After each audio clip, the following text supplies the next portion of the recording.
konsultan, fasilitasi, pelatihan, dan penerjemah. Terus di tahun 2015, Karatri juga bekerja sebagai pejabat komunikasi senior dan focal point gender.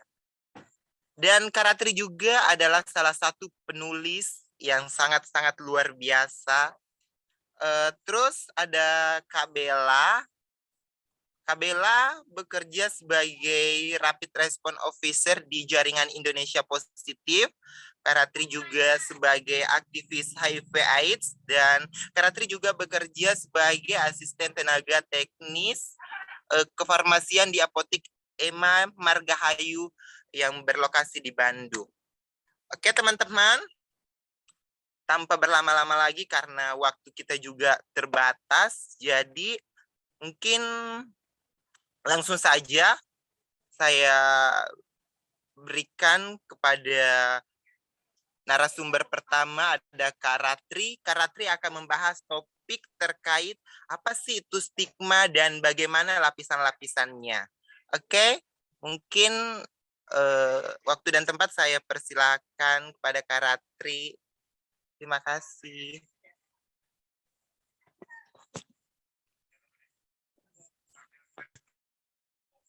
Makasih Aliska. Selamat sore menjelang malam untuk semuanya yang udah ada di sini. Kenalin, saya Ratri. Saya saat ini adalah anggota Ikatan Perempuan Positif Indonesia. Kemudian apalagi ya, tadi udah dibacain ya CV-nya ya, udah cukup kayaknya. Jadi sore hari ini saya kepengen sharing aja sedikit tentang seluk-beluknya stigma ya, dan bagaimana kita harus membongkar yang namanya stigma itu. Nah, ini untuk presentasinya aku dibantu sama Inti Muda atau aku share screen? Senyamannya Kak Katri aja, enaknya gimana nih Kak? Enaknya mungkin dibantu sama Inti Muda aja boleh? Boleh Kak. Kita siapin dulu ya Kak. Silakan. Di sini udah pasti pada inilah ya, aku rasa sih udah pada sering lah denger yang namanya stigma, kemudian juga biasanya itu kembar dempet sama yang namanya diskriminasi ya. Stigma sama diskriminasi itu nggak pernah bisa lepas satu sama lain. Nah, salah satu alasan kenapa saya mau berbagi juga adalah karena setiap hari saya itu nerima banyak sekali pesan melalui chat atau DM dari media sosial dari kawan-kawan yang baru aja tahu status HIV-nya, yang baru aja positif.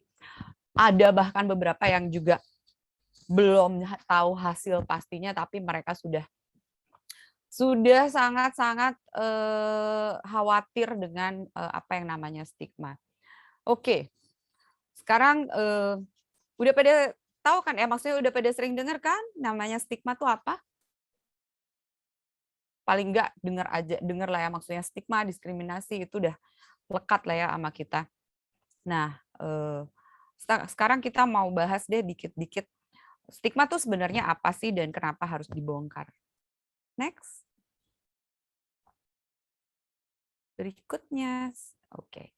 Nah, buat yang masih belum tahu, barangkali sering dengar stigma, tapi nggak ngerti banget sebetulnya apa sih definisinya dan apa yang ada di dalam stigma itu sebetulnya. Stigma itu adalah ciri negatif yang menempel pada pribadi seseorang karena pengaruh lingkungannya. Nah, ada beberapa jenis nih yang namanya stigma. Yang pertama itu labeling, yaitu pemberian cap pada seseorang.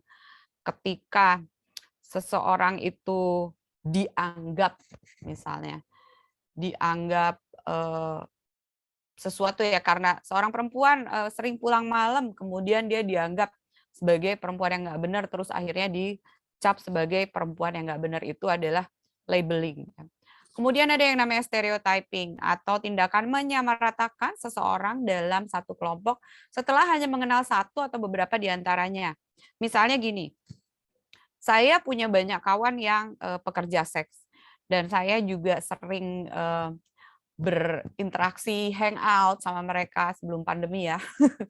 Nah, apa namanya, ya kalau mereka lagi nggak kerja, kumpul-kumpul, misalnya kita jalan bareng. Kemudian ada orang yang tahu bahwa beberapa orang dari dari kawan setongkrongan saya ini adalah pekerja seks. Kemudian em, tanpa bertanya, tanpa mencari tahu, saya ikut disebut sebagai pekerja seks. Karena misalnya selain saya misalnya barengan sama mereka terus, kemudian saya juga pakaiannya mirip sama mereka. Jadi dianggapnya, oh kalau misalnya yang satu kumpulan itu udah pasti semuanya adalah pekerja seks. Itu stereotyping. Atau misalnya stereotyping yang lain, pernah dengar kan ya kalau misalnya di barat itu, di negara barat itu, cewek yang rambutnya pirang itu bodoh gitu ya. Itu stereotyping. Padahal nggak juga, banyak juga cewek yang rambutnya pirang yang pinter-pinter gitu.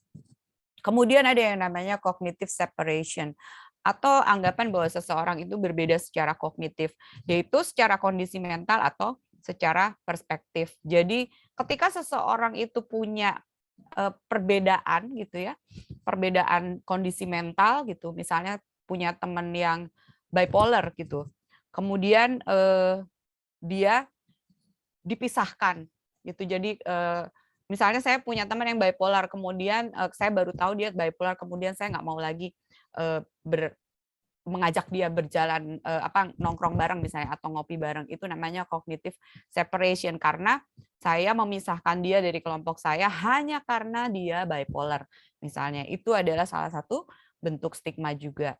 Kemudian yang terakhir adalah emotional reaction. Jadi reaksi emosional ini juga bisa apa ya namanya, bisa dikategorikan sampai dengan tataran tertentu sebagai stigma. Misalnya kalau tahu ada seseorang yang pengguna nafsa misalnya gitu ya, kemudian kita pas ngelihat dia langsung reaksi emosional gitu yang ih gitu, gue nggak mau deket-deket, gue nggak mau deket-deket sama dia soalnya dia jangki misalnya gitu. Itu adalah salah satu bentuk stigma juga. Sampai sini kira-kira masih bisa diikutin kan ya, nggak terlalu susah kok ini. Berikutnya.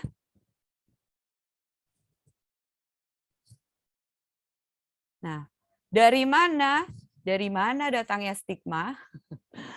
Stigma itu rata-rata karena orang tuh melakukan stigma itu karena kurang informasi.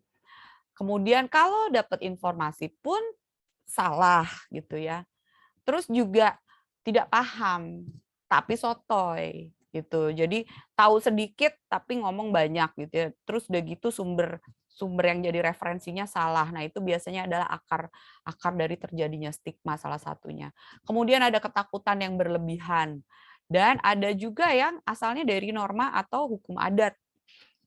Misalnya seseorang yang dianggap di satu daerah itu misalnya kalau perempuan semua pakai rok panjang misalnya gitu ya.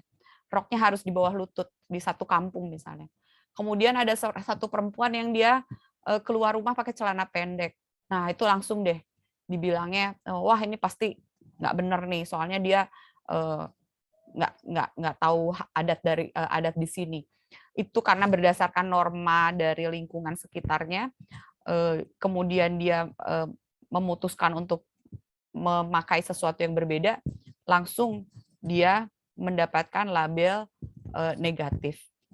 Kurang informasi dan informasi yang salah plus ketidakpahaman ini adalah kombinasi yang deadly ya, dalam artian gini. Banyak sekali kalau misalnya diperhatikan di beberapa grup di media sosial juga, orang yang kurang informasi, kemudian dia dapat informasi salah dan tidak paham, ngomong macam-macam gitu ya. Kemudian menghakimi orang lain misalnya. Itu adalah hal yang paling sering terjadi. Kayak yang sering terjadi sama kawan-kawan LGBT lah di Indonesia. disebutnya itu sebagai penyakit atau itu sebagai kelainan atau ataupun azab gitu ya, malahan kayak gitu, atau karma gitu. Itu adalah karena orang-orang yang mengeluarkan pernyataan itu mereka kurang informasi, mereka tidak paham gitu sebetulnya yang disebut dengan LGBT itu apa gitu. Kemudian mungkin juga mereka dapat informasi yang salah. Sekarang banyak sekali ya di WhatsApp grup atau di Telegram grup itu broadcast yang berisi informasi yang tidak bisa dipertanggungjawabkan. Sayangnya tingkat literasi masyarakat Indonesia itu masih sangat rendah. Jadi keinginan untuk mencari tahu atau melakukan riset lanjutan atas informasi yang diterima itu hampir tidak ada. Jadi mereka biasanya telan mentah-mentah saja informasi yang mereka terima. Kemudian sialnya lagi adalah dibagikan lagi sehingga sebuah informasi yang salah itu bisa bergulir menjadi kayak snowball effect gitu, dan akhirnya menjangkau sangat banyak orang dan bikin susah untuk klarifikasi. Kalau ketakutan yang berlebihan itu biasanya ada di beberapa kelompok orang yang saya temui. Kebanyakan ya memang ketakutan yang berlebihan itu adalah akarnya dari tidak paham dan tidak tahu. Dan tidak mau cari tahu. Biasanya begitu, ketika tidak paham, tidak tahu, tapi tidak mau cari tahu, akhirnya mereka jadi paranoid dan akhirnya bisa melakukan tindakan-tindakan yang bersifat stigmatif atau memberikan ciri negatif terhadap orang atau kelompok tertentu. Selanjutnya,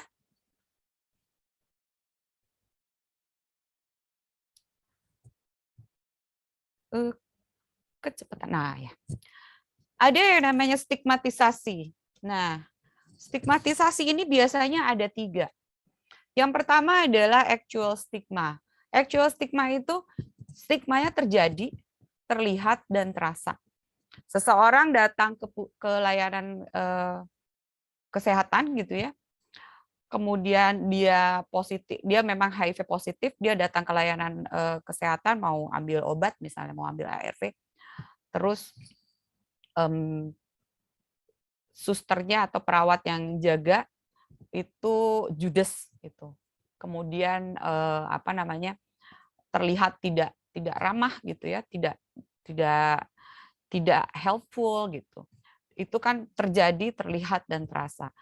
Kemudian ada felt stigma. Felt stigma ini biasanya terjadi tapi nggak terlihat, tapi terasa. Terasa oleh si orang yang menerima stigmanya. Jadi bisa saja bentuknya itu hal-hal yang kecil sekali seperti pandangan mata, bisik-bisik gitu ya, kasak-kusuk di belakang gitu. Tidak terlalu kentara, bahkan kadang-kadang tidak terlihat, tapi terasa oleh orang yang menerima stigmanya. Misalnya baru masuk suatu ruangan, seseorang yang misalnya dia adalah pekerja seks, kemudian dia baru dengan pakaian misalnya tidak perlu pakaian yang seronok ya maksudnya, tapi orang tahu misalnya dia pekerja seks, dia masuk ke dalam satu ruangan terus orang mulai bisik-bisik gitu. Sebetulnya kan tidak terlalu, itu kan nggak terlalu frontal ya, tapi si pekerja seks ini bisa merasakan bahwa ketika dia masuk ke ruangan itu ada sesuatu yang diarahkan kepada dia secara samar gitu. Ini tetap ada dampaknya terhadap si penerima stigma ini. Dan yang terakhir adalah self stigma. Self stigma ini tidak terjadi, tidak terlihat, tapi terasa. Dan ini banyak sekali terjadi, dirasakan oleh teman-teman yang baru saja tahu status HIV-nya biasanya. Jadi saking dibayangi oleh banyak sekali ketakutan, atau kalau saya selalu beranggapan kalau hal ini terjadi pada kawan-kawan yang baru tahu status gitu ya, ini berarti konseling pra-tesnya dan post-tesnya kurang baik gitu. Karena kualitas konseling yang baik itu pasti akan membuat kawan-kawan yang baru tahu status itu merasa lebih lebih lebih apa ya, tidak rendah diri gitu dengan status HIV-nya. Tapi kalau misalnya setelah selesai VCT kemudian hasilnya diterima dan teman-teman banyak yang merasakan self stigma ini, aduh saya sekarang HIV positif, umur saya tinggal sebentar lagi. Aduh kalau udah gini saya nggak bisa kawin, nggak bisa punya keluarga, nggak bisa punya anak. Kalau udah kayak gini saya nggak ada yang mau lagi. Kalau udah kayak gini saya udah tinggal nunggu waktu aja. Hal-hal seperti itu, pikiran-pikiran seperti itu yang namanya self stigma. Dan ini banyak sekali terjadi. Kebanyakannya adalah pada teman-teman yang baru tahu status di awalnya baru beberapa hari lah mungkin, atau belum setahun kadang-kadang gitu. Yang saya dapati sih seperti itu. Nah, dari tiga stigma ini ada satu yang paling berbahaya sebetulnya. Berikutnya slide-nya.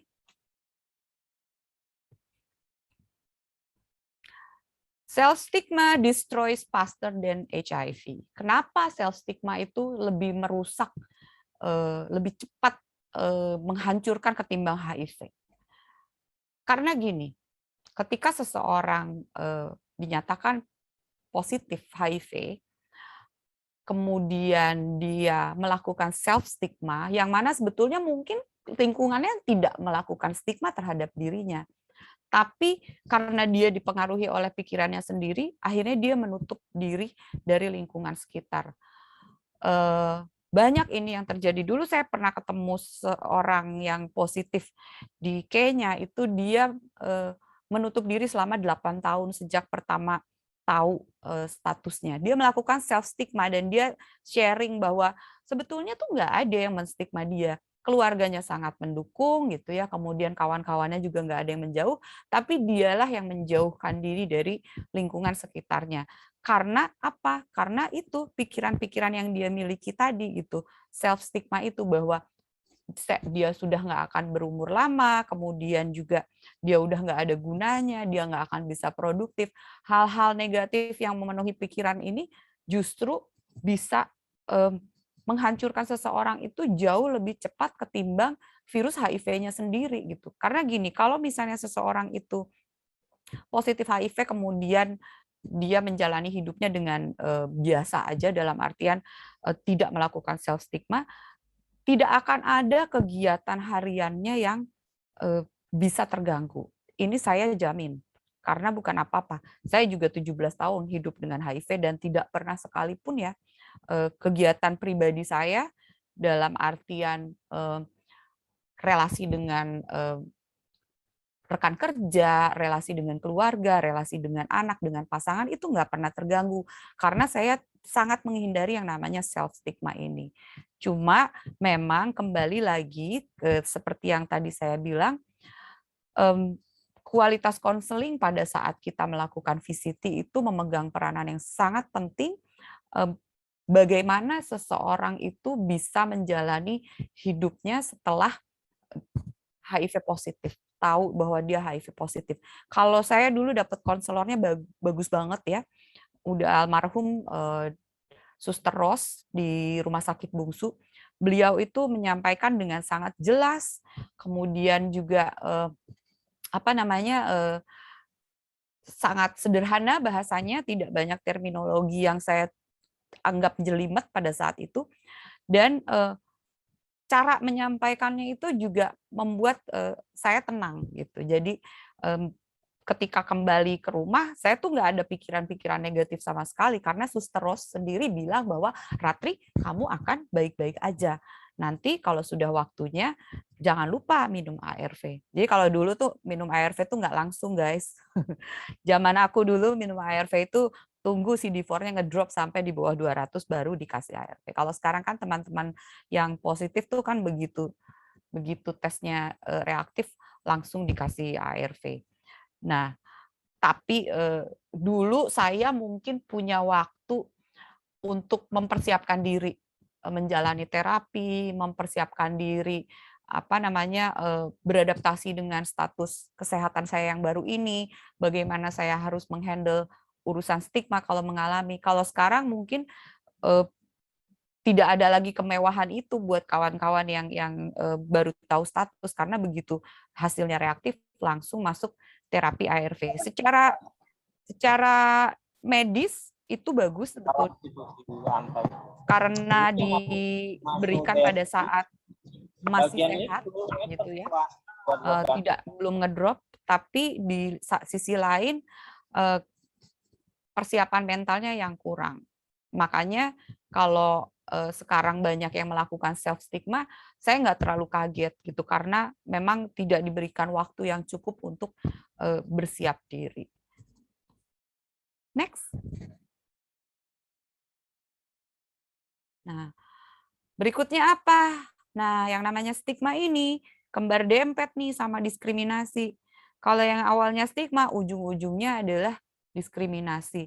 Ini tidak bisa dilepaskan. Jadi kalau kita bahas stigma, kita harus juga bahas yang namanya diskriminasi. Karena bagaimanapun juga kedua hal ini selalu bersinggungan. Ada stigma, pasti ada diskriminasi. Jarang banget kalau kita nemuin kasus di mana ada stigma, kemudian tidak ada diskriminasi, atau sebaliknya.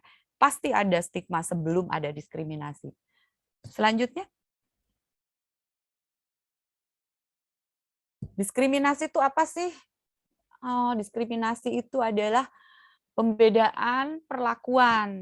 Pembedaan perlakuannya atas dasar apa? Macam-macam, bisa suku, agama, ras, status sosial, bentuk fisik kita, status ekonomi, status kesehatan seperti HIV ya misalnya, kemudian orientasi seksual, warna kulit, jenis rambut, banyak sekali. Intinya setiap hal di dunia ini bisa dijadikan bahan untuk melakukan diskriminasi. Diskriminasi itu adalah biasanya ya gitu, ketika orang Jawa cuma mau main sama orang Jawa doang gitu. Ah, aku nggak mau. Kamu orang Sunda nggak boleh ikut sama kita, misalnya kayak gitu. Atau kalau fisik misalnya ya, kadang kalau di film-film banyak di ini ya, digambarkannya yang gengnya cewek-cewek populer yang cakep-cakep, bodinya asoy-asoy gitu ya, itu biasanya nggak mau nerima cewek teman-teman yang dianggap biasa banget gitu misalnya. Itu diskriminasi, dan itu adalah hasil dari stigma. Pembedaan perlakuan itu adalah ujung dari stigma. Berikutnya. Nah, kita tuh harus membongkar yang namanya stigma, nggak boleh lagi ada stigma. Tapi ini ya, digaungkan sejak saya pertama kali tahu status tahun 2006 sampai dengan hari ini kita masih belum berhasil. Sudah ada kemajuan, tapi belum seperti yang kita inginkan. Apa aja yang harus dihindari sih sebenarnya kalau misalnya kita mau membantu menghilangkan stigma? Hindari istilah atau kata yang bersifat menghakimi. Misalnya, banci, jangki, ya gitu, yang kayak gitu-gitu. Atau misalnya kalau antar temen sih saya masih nggak masalah ya. Kadang kita juga kan kalau sama sobat tuh kan ngomongnya lebih parah daripada kalau sama orang yang nggak kenal ya. Tapi jangan dijadikan sesuatu yang olok-olok gitu. Saya paling marah kalau ada teman saya yang ngomong misalnya gini, ah lu kayak bencong lu, bukan laki lu kayak bencong. Wah itu panjang tuh urusannya sama saya, karena menurut saya itu adalah istilah yang bersifat menghakimi ya. Emang kalau bencong kenapa? Saya selalu bilang gitu. Emang kalau bencong pasti pengecut gitu. Nggak gitu juga kan. Saya bilang saya punya temen yang transgender banyak dan mereka nggak ada yang pengecut gitu. Jadi jangan sembarangan menggunakan terminologi tertentu, istilah-istilah tertentu atau kata-kata tertentu, utamanya yang bersifat menghakimi. Kemudian hindari juga melakukan tindakan menghakimi, apalagi tanpa dasar argumen yang valid. Ya misalnya ya gitu, kalau misalnya ngelihat orang matanya merah gitu ya, matanya merah terus bilang, lu mabok ya, gitu. Lu pasti mabok. Gitu. Padahal bisa aja dia baru bangun tidur masih ngantuk, abis begadang kan gitu. Tapi hanya karena lihat mata merah aja, lu mabok ya langsung. Itu adalah tindakan yang menghakimi loh gitu. Jangan sampai kita terjebak pada hal-hal yang apa ya, yang seolah-olah remeh gitu ya, kecil, yang ini nggak ada apa-apanya. Jangan salah. hal-hal besar dan hal-hal yang parah itu awalnya dari hal-hal kecil yang kita anggap remeh, yang menjadi besar dan menjadi parah karena dinormalisasi sama kita.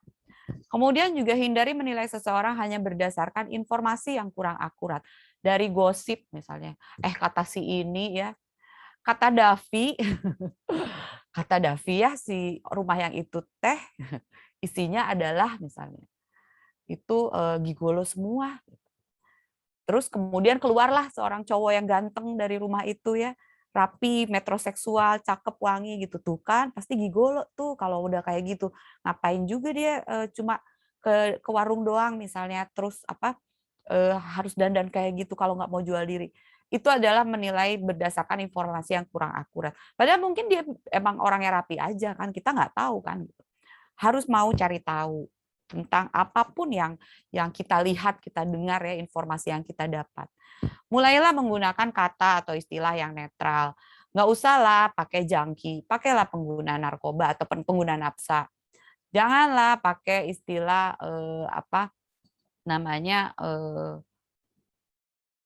banci gitu ya. Kita udah punya istilah yang lebih elegan kok, transpuan gitu ya, transpria atau transgender, dan itu lebih bisa diterima dan itu secara politis juga istilah itu tuh dianggap benar gitu loh. Kemudian belajar dan memperkaya diri dengan informasi yang akurat. Jangan males cross check kalau misalnya dapat info tertentu. Jangan langsung percaya. Apapun info itu ya, walaupun hanya berupa kabar burung yang misalnya yang gosip tentang artis aja ya, yang kita gampang gitu ya. Gosip tentang artis ini, jangan langsung disampaikan sebelum kita cross check. Apalagi kalau misalnya info yang kita dapatkan itu menyangkut pada hajat hidupnya seseorang gitu. Jangan sampai kita berkontribusi pada hancurnya kehidupan seseorang. Walaupun misalnya seseorang itu kita nggak terlalu kenal ya, tapi hindarilah gitu. Saya selalu coba untuk cari referensi sana sini ya untuk berbagai macam hal kalau terima info. Karena banyak yang sering tanya ke saya gitu, Rat ini bener nggak sih? Rat ini bener nggak sih? Macam saya tuh apa ya, Wikipedia kali. Karena bukan apa-apa, orang nanya ke saya karena saya cukup rajin untuk cari tahu dan mencari sumber-sumber yang lain. Ya kalau misalnya nggak agak males cari tahu sendiri, setidaknya bertanyalah kepada teman-teman yang doyan cari tahu deh gitu. Tapi dikurangin dihindarin deh itu rasa gatel pengen cepet-cepet menyampaikan kembali informasi yang kita dapati itu. Apapun itu. Nggak usah soal yang bahkan soal yang sering saya bantah itu adalah masalah kalau obatnya HIV udah ketemu ya misalnya kayak gitu. Vaksinnya HIV udah ketemu ya kayak gitu tuh. Ini saya baca di sini kadang orang ngasih link gitu ya ke kita ya, ngasih link berita. Tapi kita juga harus smart. Kalau udah punya smartphone, kitanya juga harus smart bahwa di luar sana sekarang tuh untuk bikin portal berita itu gampang banget dan murah banget. Jadi jangan sampai kita juga terjebak hanya karena misalnya kelihatannya ini pakai titik-titik science gitu ya namanya, jadi kita langsung percaya. Enggak. Biasakan misalnya punya situs-situs referral yang mumpuni lah ya untuk isu-isu tertentu. Misalnya kalau kesehatan ya dari WHO, atau kalau misalnya yang rajin baca jurnal medis ya baca John Hopkins atau Lancet gitu ya. Ya kalau rajin itu ya. Kalau enggak tapi jadi kadang-kadang gini orang bilang ini beritanya linknya dari luar, Rat. Tapi portal berita dari luar negeri pun nggak semuanya mumpuni gitu. Kita tuh harus tahu mana yang bisa dipercaya gitu ya portal beritanya dan mana yang tidak. Banyak juga di luar itu yang berita maksudnya sebetulnya tuh dia hanya sebuah tabloid gitu. Nah, kemudian yang terakhir dan yang paling penting menurut saya adalah kita harus semuanya belajar memanusiakan manusia. Jangan membeda-bedakan gitu berdasarkan apapun. Mau dia cantik, jelek, atau misalnya tinggi, pendek, gendut, kurus, hitam, putih, nggak usah dibeda-bedakan. Namanya manusia kan manusia ya semuanya gitu. Sama aja, makannya sama, kalau ditusuk darahnya keluar merah juga gitu kan.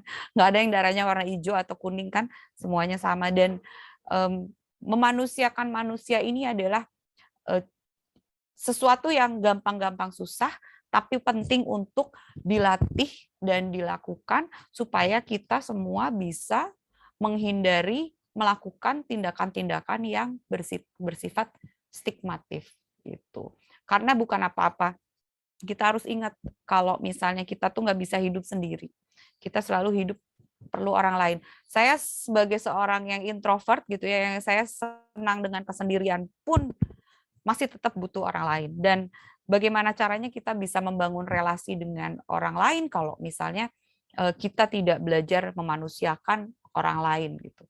Sementara kalau kita misalnya jerit-jerit dengan istilahnya human rights gitu ya, hak asasi manusia, tapi kita tidak melakukan tindakan yang selaras dengan apa yang kita serukan, kan kayaknya kurang asik gitu. Saya segitu aja ininya, materinya, nggak banyak. Terima kasih udah dengerin. Kalau ada yang mau tanya, silahkan loh, boleh. Atau ada yang kurang jelas, mau minta dijelaskan sekali lagi, boleh, nggak masalah. Mudah-mudahan sih bisa diterima dengan baik. Iya, terima kasih banyak Kak Ratri. Pemaparannya sangat-sangat luar biasa dan sangat mengedukasi kita semua. Jadi saya informasikan untuk teman-teman, ketika ingin bertanya, nanti saya akan memberikan waktu untuk sesi tanya jawabnya. Teman-teman bisa raise hand atau kalau teman-teman malu, teman-teman bisa mengetik di kolom chat. Oke? Tapi sebelum itu saya tadi menarik kesimpulan dari materi yang dibawakan oleh Kak Ratri bahwa stigma itu bisa saja muncul karena adanya informasi yang sangat kurang dan bagian masyarakat juga masih mengamini hal-hal yang masih dianggap tabu dan karena adanya norma-norma serta hukum adat yang mengakibatkan stigma itu bisa muncul. Oke. Tapi sebelum ke sesi tanya jawab, saya mau memberikan kuis dulu teman-teman. Jadi teman-teman yang menyimak materi tadi pasti bisa menjawab. Oke ya teman-teman. Pertanyaan pertama, teman-teman silakan raise hand kalau misalkan ada yang mau menjawab atau bisa nyalakan mikrofonnya. Dengarkan ya teman-teman, pertanyaan pertama, apa saja 3 jenis stigmatisasi yang dijelaskan oleh Kak Ratri? Oke. Siapa yang pertama raise hand? Kak Boy, Kak Ririn, Kak Boy Priyatna. Iya, Kak Boy. Ya silakan Kak Boy. Maaf, tadi pertanyaannya apa? Putus tadi. Apa saja 3 jenis stigmatisasi? Oh, stigma. Ya. Stigmatisasi. Aktual stigma, self stigma. Bagaimana Kak Ratri? Apakah jawabannya sudah tepat? Oke, selamat untuk Kak siapa tadi ya? Kak siapa tadi? Kak Boy Priyatna, Kak Ririn. Ya, Kak Boy Priyatna. Sebenarnya itu mau nanya sih, nggak mau jawab. Untuk pertanyaan kedua, dengarkan ya teman-teman. Kenapa sel stigma lebih menghancurkan individu daripada HIV itu sendiri? Ya, silakan raise hand, teman-teman. Siapa yang duluan? Siapa yang duluan nih, Kak? Kan sore hari ini, Kak. Ya, Kak Ansori, silakan. Kak, tadi bisa ulang pertanyaannya, Kak? Kenapa sel stigma lebih menghancurkan individu daripada HIV itu sendiri? Ya karena itu tadi secara ini cara pandang orang terhadap HIV itu belum ini ya, belum semuanya paham tentang HIV itu, selalu menganggap bahwasanya HIV itu mematikan dan tidak ada obat untuk menyembuhkannya, padahal seorang dengan HIV bisa berdaya dan tetap bisa sehat asal dengan patuh minum obat ARV, seperti itu sih Kak.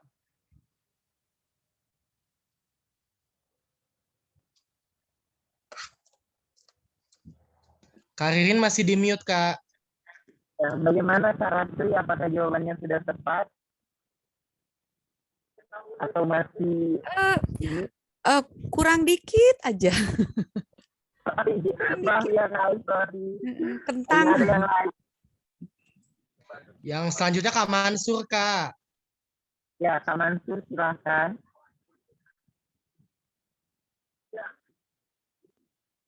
Saya ulang pertanyaannya ya. Kenapa self stigma lebih menghancurkan individu daripada HIV itu sendiri? Ya, silakan. Halo, Kak.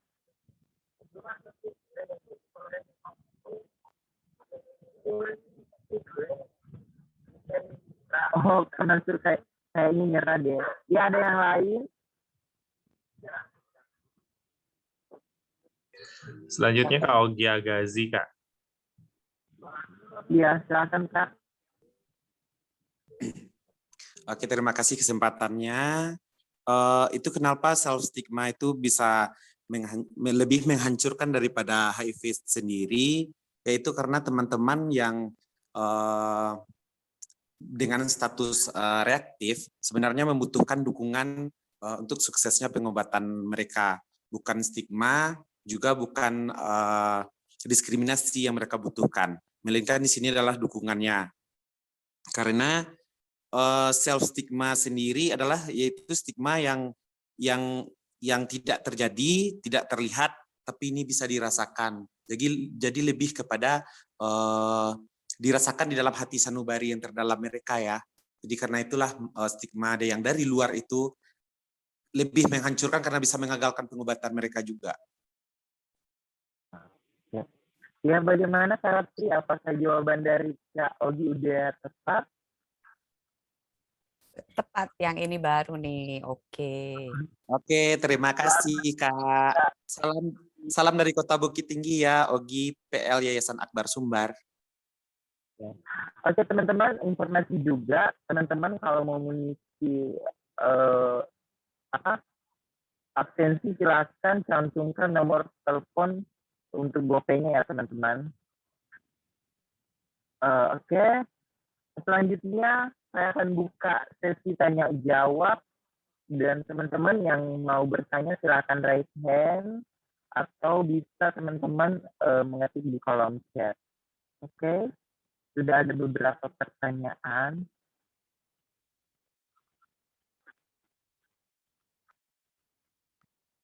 Di mana? Oh, ini ada dari Kak Rodatul dulu. Gimana sih Kak cara untuk mendobrak stigma tersebut? Kan sudah mengakar kuat Kak, seperti halnya budaya patriarki yang sudah membudaya dari zaman kolonial hingga era milenial sekarang ini. Oke. Ya, untuk Raudatul Jannah, saya dari dulu selalu percaya kunci pertama untuk mendobrak stigma itu adalah edukasi. Edukasi yang tepat, yang baik tentang apapun itu ya. Kalau misalnya stigmanya tentang apa dulu gitu, itu pasti akan sedikit demi sedikit bisa mengikis stigma yang ada. Betul, memang sudah sangat mengakar, misalnya seperti di Indonesia ini. Tapi bukan berarti itu tidak bisa berubah gitu ya. Sekarang pun yang saya lihat adalah soal stigma ini di Indonesia sudah jauh lebih baik ketimbang zaman saya baru terdiagnosa dulu atau malah zaman sebelumnya. Kalau zaman dulu itu masih banyak perempuan yang misalnya mengidap HIV kemudian dipaksa tidak boleh menikah misalnya gitu ya, hanya karena supaya kamu nggak bikin keturunan yang positif misalnya gitu, atau diceraikan pasangannya gitu. Sekarang masih ada, tapi tidak seperti dulu lagi. Dulu itu kalau yang HIV itu biasanya kita kumpulnya sama yang HIV lagi, karena kawan-kawan yang lain itu belum tentu bisa nerima kita. Kalau sekarang udah nggak masalah. Saya sendiri sih tidak pernah mengalami masalah itu ya, tidak pernah mengalami dikucilkan atau gimana. Tapi saya selalu kasih edukasi ke semua orang yang berdekatan dengan saya bahwa saya HIV positif loh gitu, dan ini tuh gini. Nah, kamu mau temenan sama saya, syukur, enggak ya udah gitu ya. Dan hasilnya luar biasa gitu. Sebetulnya ketika kita melakukan edukasi dengan benar gitu ya, orang kemudian akan bertanya dan kita pastikan kita memberikan informasi yang tepat, dan informasi itu akan bergulir menjadi lebih luas gitu ke lebih banyak orang bahwa ternyata ini loh kalau HIV itu nggak masalah loh gitu. Ternyata tuh si Ratri nggak apa-apa kok gitu ya. Itu adalah akarnya dari edukasi. Yang kedua ya tadi memanusiakan manusia. Kalau kita sudah bisa memanusiakan manusia, tidak melihat dari segala jenis perbedaan yang ada, pasti stigma itu juga akan berangsur hilang. Tapi memang ini semua perlu waktu, perlu usaha, dan tidak bisa instan. Harus mau berproses gitu. Raudatul ya. Semoga cukup menjawab pertanyaannya. Ya, terima kasih Kak Ratri. Selanjutnya ada Boy Priyatna. Silakan Boy Priyatna. Karena dari tadi sudah raise hand. Halo, selamat sore Kak Santi. Aku mau nanya. Ini kan aku sebagai pendamping sebaya. Jadi kebanyakannya itu orang yang baru mengetahui status kodanya. Kadang mereka itu suka stigma diri sendiri. Padahal keluarganya, temannya sudah merangkul. Terus dari kita juga sudah merangkul, tapi si orangnya itu dia self stigma, menutup diri. Itu gimana caranya biar dia bisa open lagi buat kita untuk merangkul dan tidak self stigma diri sendiri gitu, Kak. Makasih. Iya, Boy, itu permasalahan klasik yang terjadi sejak zaman dulu kala. Dan sampai sekarang kayaknya masih ada.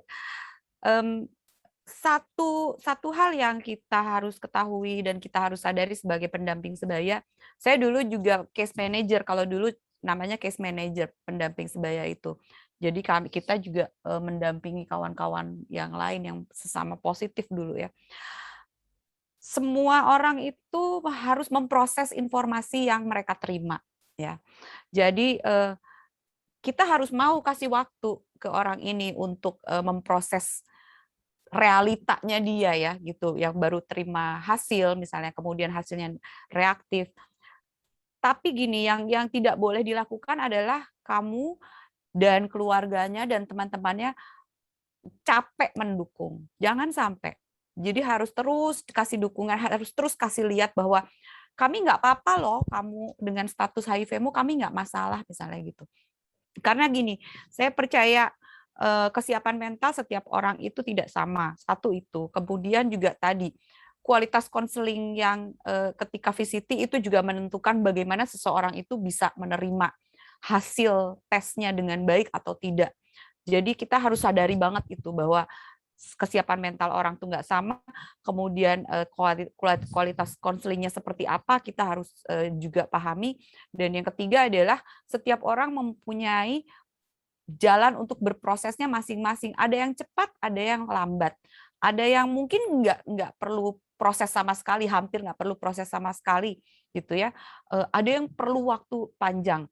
Tapi yang paling utama adalah kamu sebagai pendamping sebaya harus terus memberi semangat, dan keluarganya juga jangan lelah untuk memberi semangat, karena hanya dengan memperlihatkan sajalah itu semua dia akan bisa akhirnya sadar bahwa oh iya ternyata mereka nggak masalah gitu. Ini biasanya kan permasalahan seperti itu ada dalam diri si klien ya gitu, si dampingan kita. Jadi kita hanya punya kemampuan terbatas untuk bisa melakukan intervensi, tapi yang bisa kita lakukan terus-menerus adalah tidak berhenti memberikan dukungan. Gitu ya, Boy. Emang agak capek sih, saya tahu, tapi ya itulah kalau pendamping sebaya memang begitu gitu. Jangan putus semangat aja. Siap, Kak. Thank you. Ya, terima kasih untuk Boy atas pertanyaannya dan terima kasih juga untuk Kak Ratri atas jawabannya. Dan kayaknya teman-teman sangat excited semuanya untuk bertanya. Udah ada beberapa lagi yang masuk di kolom chat. Ini ada lagi dari Dedi Ismayanti. Apakah tidak ada dokumentasi yang dilakukan untuk mengetahui seberapa persen angka stigma diskriminasi bagi ODA maupun HIV? Iya, Debbie. Ada yang namanya stigma index. Itu dulu di launching tahun 2008. Saya ingat karena saya ikut launchingnya. Seingat saya sih di Indonesia sudah pernah dilakukan, tapi mohon maaf nih karena saya udah agak lama nggak bekerja di bidang HIV, jadi saya nggak terlalu update soal data ya gitu. Tapi kalau misalnya tanya udah ada dokumentasi, udah gitu ya, sudah pernah dilakukan. Tapi terakhir kapan dilakukan, saya nggak punya informasi yang akurat gitu ya. Mungkin nanti kawan-kawan dari Inti Muda bisa bantu carikan gitu ya. Tapi ada yang namanya stigma index dan ini dipakai di banyak negara gitu. Itu adalah indeks angka diskriminasi dan stigma untuk ODA gitu. Ya, maaf ya Debbie, aku nggak bisa jawab. Mudah-mudahan nggak masalah, tapi nanti mudah-mudahan nanti Inti Muda bisa bantu cari ininya apa referensinya. Terima kasih Kakak Debbie dan terima kasih juga untuk Kak Ratri. Ini ada lagi pertanyaan dari Goldo Nainggolan. Pertanyaannya begini, apakah literasi yang cukup dimiliki masyarakat akan menghilangkan stigma itu sendiri? Bukannya stigma dan diskriminasi itu berkorelasi. Misalnya, orang yang literaturnya baik, apakah bisa menghilangkan stigma pada audiens itu sendiri? Iya. Goldo mungkin tadi telat kali ya masuknya. Iya, stigma dan diskriminasi. Stigma itu selalu berujung pada diskriminasi. Dan tadi saya sudah sempat jelaskan bahwa jarang sekali ada kasus stigmatisasi yang tidak berujung pada diskriminasi atau ada kasus diskriminasi tanpa ada stigma sebelumnya. Tapi memang tingkat literasi tingkat literasi masyarakat itu ikut menentukan walaupun tidak jadi faktor utama ya. Tingkat literasi yang tinggi itu cukup menentukan karena begini, ketika warga di satu area mempunyai tingkat literasi yang tinggi, diasumsikan bahwa mereka ketika menerima informasi tidak akan langsung menelan mentah-mentah, tapi mungkin mencari referral yang benar, mencari referensi yang bisa dipercaya gitu sebelum mereka menyampaikan kembali informasi yang mereka terima sehingga tidak melakukan tindakan yang stigmatif gitu. Yang namanya stigma itu tidak bisa hilang sendiri. Itu harus diusahakan. Diusahakannya yaitu tadi dengan edukasi, dengan tindakan-tindakan yang non diskriminatif, dengan tindakan-tindakan yang memanusiakan manusia. Jadi misalnya kalau misalnya orang itu punya tingkat literasi tinggi, tapi dia misalnya pikirannya tidak terbuka, juga sama aja gitu. Banyak orang yang tingkat literasinya tinggi dalam artian mereka mau baca berbagai bahan bacaan, tapi belum tentu mereka mau membuka pikiran mereka seperti terhadap beberapa topik ya gitu.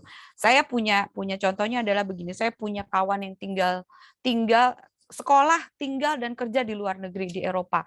Saya berasumsi bahwa dia pikirannya pasti terbuka, dia pasti tidak anti sama teman-teman yang gay. Ternyata enggak. Ternyata dia tetap anti sama kawan-kawan LGBT. Ini adalah di awal itu saya kurang bisa paham gitu ya, kenapa seseorang yang sudah tinggal belasan tahun di Eropa, sekolah, kerja, dan tinggal di negara yang begitu terbuka terhadap kawan-kawan LGBT kok masih bisa seperti ini. Ternyata Dan dia bukan orang yang bodoh gitu ya, maksudnya dia bukan orang, dia pendidikannya juga baik, pinter gitu. Tapi ya itu ternyata tidak berbanding lurus kadang-kadang antara kemauan untuk membuka pikiran dengan tingkat pendidikan dan tingkat literasi yang tinggi. Tapi tingkat literasi yang baik itu menjadi salah satu jalan masuk yang bisa dipakai untuk menyampaikan edukasi. Gitu. Kalau orangnya tidak suka baca, tidak suka mendengarkan, tidak suka diskusi, akan sulit untuk diberi edukasi supaya tidak melakukan hal yang stigmatis. Mudah-mudahan bisa diterima ya Goldo jawabannya. Nah, iya. Terima kasih untuk Kak Golda dan untuk Kak Ratri. Oke teman-teman, sesi tanya jawabnya sudah selesai. Nanti kalau teman-teman masih ingin bertanya, bisa menghubungi langsung Kak Ratri. Kak Ratri apakah bisa nanti membagikan kontaknya? Karena sepertinya masih banyak pertanyaan-pertanyaan dari teman-teman yang belum bisa dijawab karena kita juga terkendala oleh waktu. Dan sekali lagi terima kasih banyak untuk Kak Ratri, materinya sangat-sangat mengedukasi kita semua, dan terima kasih banyak juga untuk teman-teman. Oke, untuk selanjutnya mungkin saya alihkan ke narasumber kedua. Dari atas narasumber kedua ada Kak Bella. Kak Bella akan membahas terkait stigma terhadap orang dengan HIV di kalangan orang muda. Oke, waktu dan tempat saya persilahkan kepada Kak Bella. Oke, halo semuanya. Suara saya sudah terdengar dengan jelas kah? Jelas, Sudah, Kak. Kak. Jelas. Oke, baik. Terima kasih Kak Ririn. Halo Kak Ratri juga. Salam kenal semuanya. Oke, sebelum ke materi, mungkin aku perkenalan singkat terlebih dahulu ya. Kenalin, aku Bella. Aku dari Inti Muda Jawa Barat. Mungkin kita langsung ke materinya aja. Boleh dibantu Kak Agatha? Boleh, sebentar. Oke, makasih.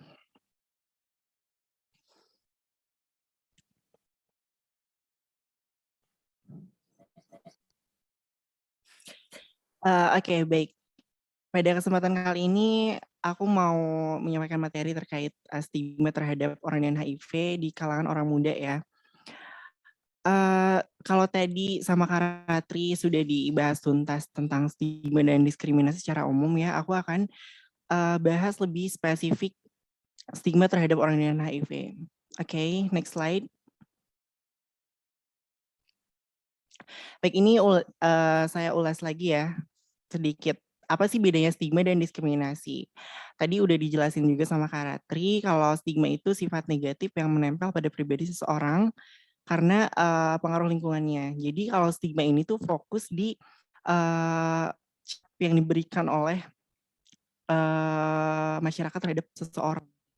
Nah, bedanya sama diskriminasi ini tuh adalah bentuk perilaku atau tindakan hasil dari stigma yang muncul tadi gitu.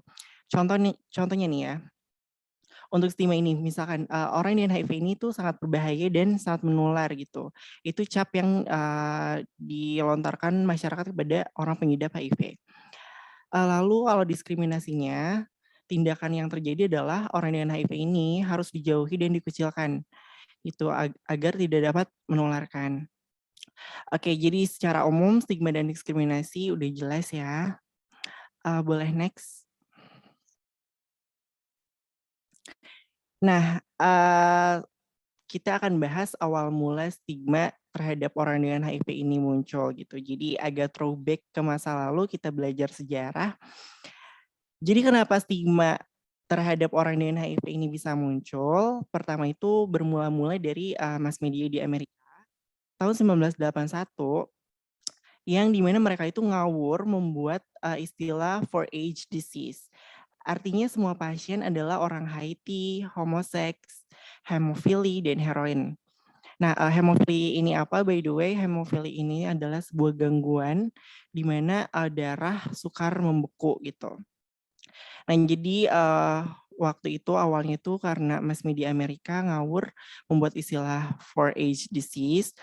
Nah, udah gitu, selanjutnya USCDC atau itu kayak Pusat Pengendalian dan Pencegahan Penyakit di Amerika ya, mereka ini tidak punya nama untuk sindrom yang mereka temukan gitu. Jadi mereka merujuk fenomena kelainan kelenjar getah bening pada pasien-pasien yang mengalami 4H disease tadi gitu. Lalu selanjutnya kasus AIDS pertama kali dilaporkan US CDC pada tanggal 5 Juni 1981. Nah, kasus pertama itu didapatkan pneumonia unik pada 5 orang pria homoseksual di Los Angeles. Kemudian dari pers juga saat itu muncul istilah guy-related immunodeficiency atau GRID, dan disinilah stigma terhadap orang dengan HIV dimulai. Boleh di next, Kak Agatha?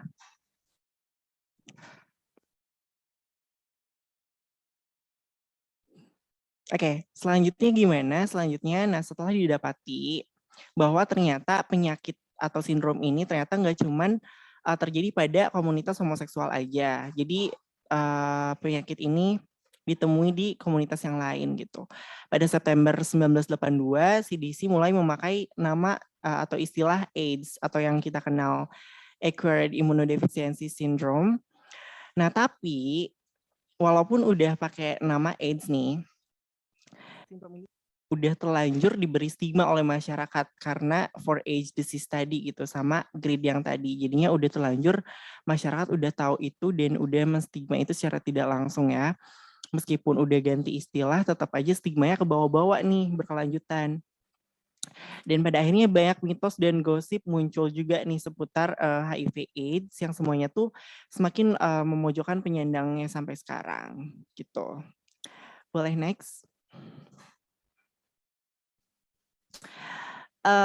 Oke, ini ada data ya. Kebetulan saya ambil dari jurnal dari FKM UI. Jadi ini penelitian mengenai hubungan pengetahuan HIV/AIDS dengan stigma terhadap orang dengan HIV/AIDS di kalangan remaja dengan rentang usia 15 sampai 19 tahun di Indonesia. Nah, dari responden 8.316, sebanyak 71,63% itu remaja masih mempunyai stigma terhadap HIV. Kemudian 49,10% remaja mempunyai pengetahuan yang kurang terhadap HIV/AIDS. Nah, ini membuktikan bahwa stigma ini masih banyak, terutama di kalangan remaja ya, dan juga pengetahuan akan HIV/AIDS itu masih minim. Ini angkanya hampir 50%. Jadi mungkin bisa dikatakan juga bahwa stigma ini muncul juga atas ketidaktahuan gitu, kurangnya edukasi dan lain-lain. Nah, jadi sebenarnya untuk menghempas stigma dan diskriminasi ini, kita bisa fokus di edukasi. Mungkin tadi Kak Ratri juga mention, karena memang angka di sini juga lumayan tinggi ya gitu. Oke, selanjutnya. Nah, bentuk-bentuk stigma dan diskriminasi pada orang HIV muda. Apa sih bentuk-bentuknya? Nah, tadi udah di-mention juga ada self-stigma atau stigma pada diri sendiri kan. Jadi, sebetulnya tidak sedikit orang dengan HIV ini, terutama yang mereka itu baru dinyatakan positif, mereka itu biasanya menstigma dirinya sendiri gitu kan. Nah, mostly aku juga punya beberapa rekan yang positif dan mereka melakukan self-stigma. Itu contohnya kayak seperti yang pertama, ketakutan hidup menjadi lebih pendek gitu kan. Biasanya nih yang dinyatakan positif terus kayak mereka punya mindset, aduh aku udah positif HIV nih, terus kayak aku kayaknya umur aku udah nggak panjang lagi gitu karena HIV ini mematikan dan lain-lain gitu kan. Nah sebenarnya ini tuh akibat mungkin tadi kata Kak Ratri bilang kalau misalkan konsep memberikan edukasi yang baik ini tidak akan terjadi ya gitu. Tapi tidak banyak juga yang memang mereka menstigma dirinya sendiri itu memang meskipun nih keluarga udah mensupport, teman-temannya support, ada pendamping sebaya juga, terus udah dikasih edukasi sama konselor atau dokter di layanan, tapi nggak jarang nih untuk yang emang baru dinyatakan positif ini tuh kayak mereka dengan naturally menstigma dirinya sendiri gitu. Oke, lalu yang selanjutnya itu contohnya menganggap tidak mempunyai masa depan. Nah, ini especially untuk pasien atau orang dengan HIV muda ya, karena mereka mungkin terinfeksi di usia-usia muda, mereka berpikir dan khawatir gitu, worries akan masa depannya gitu kan. Kayak misalkan, aduh aku umur 17 tahun udah positif nih, atau tahun udah positif, aku nanti bisa kuliah nggak ya? Aku nanti bisa kerja nggak ya? Aku diterima nggak ya di lingkungan aku gitu-gitu. Aku bisa nikah dan punya anak nggak ya? Mungkin itu adalah sebuah hal yang sering jadi pertanyaan bagi orang dengan HIV yang baru dinyatakan positif ya. Nah, kebanyakan mereka itu cemas dan worries. Padahal ini juga bisa diantisipasi dengan konselor gitu kan, dengan konseling yang benar. Lalu yang ketiga, ada takut dikucilkan teman dan keluarga gitu kan. Nah, ini juga salah satu dampak dari stigma sih. Jadinya ini bikin orang dengan HIV itu takut dikucilkan teman dan keluarga juga gitu, karena kayak aduh aku udah ngerasa kayak misalkan aku positif nih, aku takut dijauhi sama teman-teman gitu kalau teman-teman tahu gitu. Dan ini juga bikin orang dengan HIV bisa terbuka, nggak ada teman untuk curhat gitu kan. Lalu yang terakhir itu ada dia memiliki rasa menyesal, malu dan jijik terhadap dirinya sendiri gitu. Nah, sebenarnya kayak misalkan ini tuh self stigma banget ya gitu, karena sebenarnya rasa jijik sama diri sendiri itu kayak enggak ya gitu, karena dengan kamu positif tuh kamu human normal aja gitu. Kayak nggak perlu jijik sama diri sendiri gitu. Oke, selanjutnya.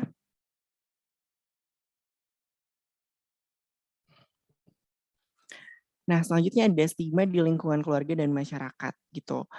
Nah, stigma ini nih yang biasanya mengganggu kehidupan sosial orang dengan HIV gitu kan. Karena ini bisa menghambat kehidupan sosialnya juga. Nah, contoh pertamanya itu adalah dianggap sebuah azab gitu. Nah, biasanya ini di lingkungan masyarakat itu biasanya dianggap kayak masih dianggap aduh kamu kena penyakit azab nih dan lain-lain, kamu harus tobat dan lain-lain gitu kan. Dan ini kayak memicu mentally orang dengan HIV-nya juga gitu kan, yang emang stigma ini nggak baik gitu untuk orang dengan HIV. Lalu selanjutnya ada stigma bahwa orang dengan HIV itu kayak gampang menular gitu. Jadi nggak jarang nih orang dengan HIV ini harus diusir dari lingkungannya atau dari keluarganya gitu. Kayak saya punya dampingan juga dulu, di mana dia nggak diterima sama keluarganya, dan itu mengharuskan dia untuk pergi dari rumah gitu, karena ya kalau misalkan stay terus di situ juga nggak aman untuk dia, dan pada akhirnya dia harus move. Dan it's really sad ya ketika stigma dan diskriminasi itu terjadi gitu, dan apalagi dilakukan oleh keluarga sendiri atau misalkan kerabat kita sendiri, tetangga kita sendiri gitu kan, yang itu atas dasar ketidaktahuan mereka aja sebenarnya. Oke, lalu selanjutnya dijauhi dan dikucilkan. Ya ini sama ya, biasanya kalau misalnya ada tetangga-tetangga julid gitu kan, terus tahu nih status tetangganya, biasanya diomongin, digosipin, terus jadinya dikucilkan. Oke, boleh next. Nah, selanjutnya ada stigma di layanan kesehatan. Oke, mungkin aneh banget ya kalau misalkan layanan kesehatan ini memberikan stigma atau diskriminasi terhadap orang dengan HIV atau pasien ya, ini konteksnya. Karena layanan kesehatan ini tuh memang amat sangat dibutuhkan untuk pengobatan orang dengan HIV gitu kan. Kok bisa sih layanan ini memiliki stigma dan diskriminasi? Sebetulnya sudah banyak advokasi yang dilakukan sama teman-teman dari organisasi LSM. Stigma di layanan kesehatan ini sudah agak cukup membaik ya gitu dibanding dulu-dulu gitu. Nah, tapi biasanya masih tetap ada salah satu bentuknya adalah perlakuan tidak menyenangkan petugas layanan. Nah, biasanya ini berkaitan dengan gender juga ya. Kayak for example, ketika misalkan ada seorang orang dengan HIV dan dia transpuan, lalu dia datang ke layanan, ke administrasi, lalu dia dijutekin atau mungkin diketawain, itu kan salah satu perlakuan tidak menyenangkan dari petugas layanan ya, gitu. Lalu juga tak jarang juga layanan kesehatan atau tenaga kesehatan memberikan ceramah yang menyinggung gitu. Kayak kita semua tahu memberikan saran atau ceramah itu adalah sebuah hal yang baik gitu, hal yang membangun kan.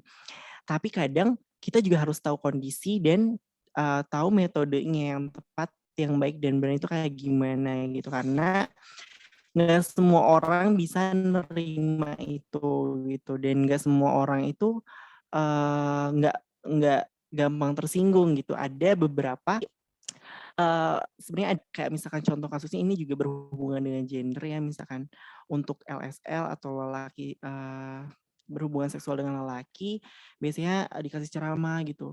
Kamu udah kena HIV, terus harusnya kamu tobat aja gitu. Nah, itu kan bukan kendali kita ya, bukan ranah kita untuk ceramah kayak gitu. Mungkin memberikan ceramah kayak gitu maksudnya baik ya, tapi kadang kita harus tahu kondisi juga gitu kan, karena nggak semua orang bisa nerima itu.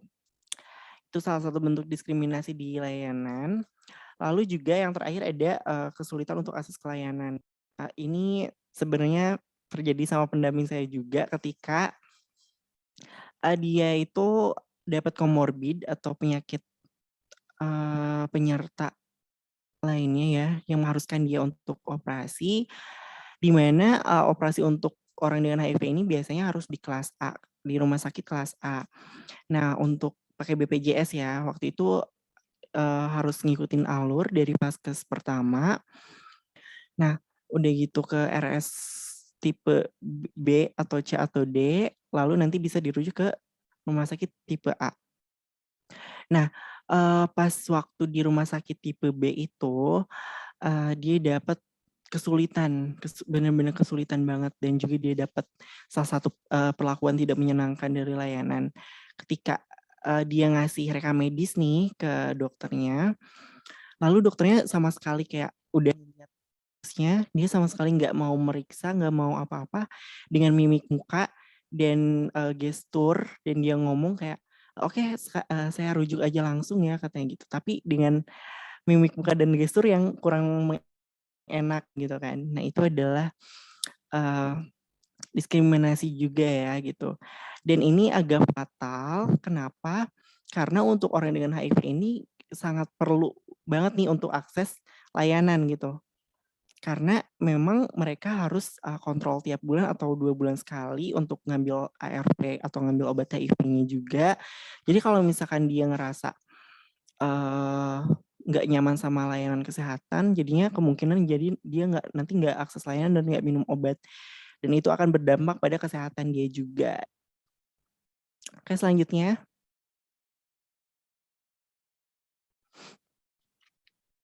Oke, nah, selain karena status HIV-nya, banyak juga orang dengan HIV ini mendapat stigma dan diskriminasi itu karena misalkan orientasi seksualnya atau gendernya. Nah, biasanya ini menimpa populasi kunci atau populasi atau orang-orang yang memang beresiko terkena HIV/AIDS gitu. Nah, yang pertama ada transgender. Jadi ini saya ambil datanya dari Stigma Index dari PPH Atmajaya tahun 2020 ya. Nah, untuk orang dengan HIV transgender ini, mereka cukup sering mengalami stigma dan diskriminasi, mulai dari komentar diskriminatif dari anggota keluarga, lalu juga dia cenderung menghindari layanan kesehatan hingga pelecehan verbal maupun fisik dengan prevalensi 8,5% hingga 23,9%. Jadi ini angkanya sangat lumayan tinggi ya gitu kan. Jadi untuk stigma dan diskriminasi pada transgender ini lumayan tinggi. Boleh lanjut? Oke, nah ini masih ada LSL atau lelaki yang berhubungan seks dengan lelaki. Nah, untuk prevalensi stigma dan diskriminasi pada LSL ini tuh relatif lebih rendah gitu, di bawah 10%. Nah, biasanya yang dialamin LSL ini itu kayak komentar diskriminatif dari keluarga, atau pelecehan verbal dan pemerasan uang biasanya. Nah, untuk angkanya itu 9,3% orang dengan HIV LSL itu takut mencari layanan kesehatan. Lalu juga 7,9% mengalami pelecehan verbal dan fisik.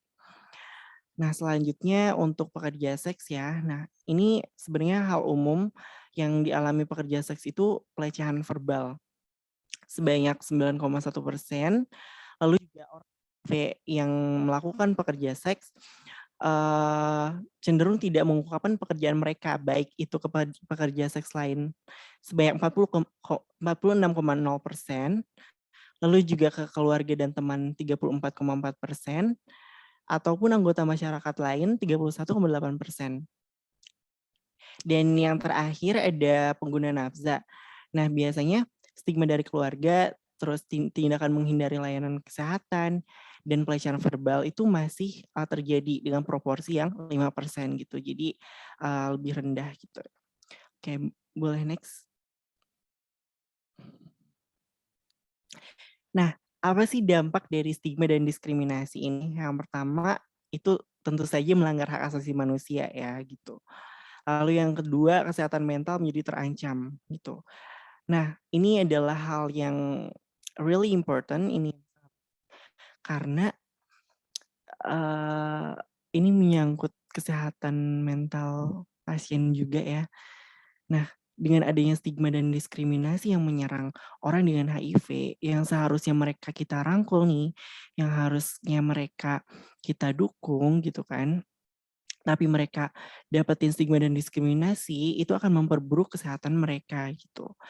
Terutama nih untuk orang dengan HIV yang muda nih, yang masih muda kan, mereka akan banyak sekali hal-hal yang bikin cemas gitu, karena kayak tadi yang aku bilang, mereka akan worries dengan masa depannya, dan lain-lain. Lalu juga terapi pengobatannya terhambat. Ini jelas ya ketika misalkan tadi layanan kesehatan nggak bisa ngasih pelayanan yang baik ke pasiennya, itu bikin pasiennya nggak nyaman dan nggak mau berobat lagi di situ gitu. Dan ini akan ke terapi ARV pasiennya. Dan seperti yang kita tahu, orang dengan HIV itu harus minum obat setiap hari kan gitu. Jadi ini akan sangat berdampak buruk sih bagi orang dengan HIV. Lalu juga menghambat kesempatan orang dengan HIV untuk berkembang. Ya ini jelas ya, karena misalkan stigma orang dengan HIV itu ya nggak bisa panjang umur, nggak bisa sehat kayak orang normal, itu kayak akan menghambat mereka untuk berkembang. Mereka nggak pede untuk melakukan inovasi, atau misalkan mereka malas-malasan kerja karena kayak ngerasa mereka udah nggak worth it lagi untuk hidup. Dan itu adalah hal yang serius ya teman-teman. Oke, boleh next. Nah, mungkin ini aku bakalan nanya ke teman-teman nih. Apa sih kira-kira yang bisa kita lakukan untuk mengurangi, bahkan menghilangkan stigma dan diskriminasi terhadap orang dengan HIV ini? Aku mungkin mau nanya satu orang nih, pendapat satu orang kira-kira bisa kita lakukan. Boleh Raisan?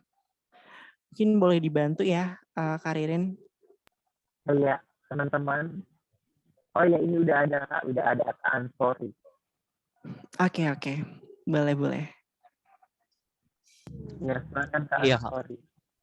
Iya, kalau menurut aku Kak, apa yang bisa kita lakukan itu adalah pertama kita harus memberikan informasi yang yang benar terkait HIV dan bagaimana kehidupan ODA itu ke depannya seperti itu kan. Karena itu tadi secara ini mungkin teman-teman tidak memahami sebenarnya HIV itu seperti apa gitu kan. Yang mereka tahu adalah HIV itu adalah virus yang mematikan, virus yang tidak ada obatnya, dan banyak juga yang beranggapan bahwasanya aku terkena HIV ini karena azab dari Tuhan. Padahal itu tadi ketika kita paham sebenarnya tentang pencegahan penularan tentang HIV, mungkin kita bisa paham bagaimana kita bisa bertahan hidup gitu kan. Apalagi kita tahu bagaimana pengobatan ada pengobatan untuk orang biar bisa hidup sehat dan berdaya ARP gitu kan. Kalau memang semuanya paham gitu tentang apa namanya pemahaman sama, mungkin stigma dan diskriminasi itu tidak ada gitu. Oke, terima kasih ya Ansori. Ya, itu yang bisa kita lakukan juga ya. Aku setuju sama Ansori.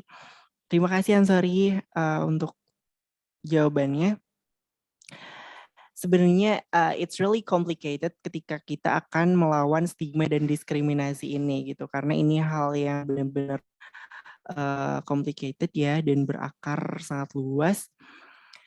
Nah, sebenarnya hal simpel yang bisa kita lakukan itu dari diri kita sendiri ya. Kita mulai jangan menstigma orang lain, jangan ngasih diskriminasi ke orang lain, dimulai dari diri kita sendiri. Karena mungkin untuk kita bisa ngatur orang bukan kendali kita ya, agak susah gitu. Jadi kita mulai dari diri kita sendiri yuk. Jangan stigma orang dengan HIV gitu, jangan stigma orang-orang dengan minoritas gitu kan. Nah, setelah misalkan kita bisa melakukan itu pada diri sendiri, coba kita mulai dari orang-orang terdekat, dari ke keluarga, kita kasih tahu, kita kasih edukasi mereka. Karena sebenarnya ya, kalau mungkin untuk kita nih yang dapat akses pengetahuan untuk akses knowledge ke seputar HIV, AIDS, IMS dan lain-lain itu gampang mungkin. Tapi ada sebagian orang yang memang tidak memiliki akses untuk ini gitu kan. Jadi kalian di sini beruntung bisa dapetin informasi karena di luar sana masih banyak yang nggak bisa dapetin ini. Dan ini juga sebuah alasan stigma dan diskriminasi terjadi gitu. Jadi kita bisa mulai ke orang-orang terdekat kita untuk menyampaikan edukasi gitu kan. Oke. Selanjutnya,